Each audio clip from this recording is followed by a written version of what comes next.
feel leaders, Jim, can learn as much from success as they do from their failures?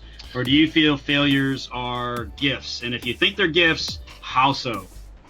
That's a great question, but I'll answer it in two different ways. One is, if success is the quantification of revenue for a business, and the business itself is making a lot of money, making a lot of money covers up a lot of sins of failure. And then when you have a downturned economy, it kind of bears your soul. Like the tide rolls back out of an ocean and it just shows all the shore in a bad storm.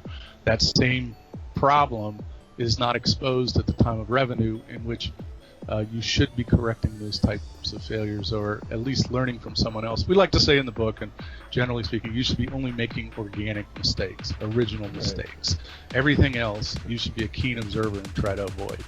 Jim, I was on a coaching session this morning with one of our clients, and you just hit on a great topic there. When the revenue and sales is hitting its mark, a lot of stuff gets covered up. And unfortunately for this client, the last 2 months, they were hitting the break-even mark where they shouldn't have been. They should have been doing probably about 50% more.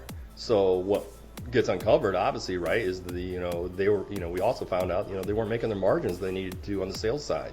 So not only was revenue not making the break-even mark, the margins were lower, so then you get a double whammy, and they're in a tough situation at this point. I couldn't agree with you more.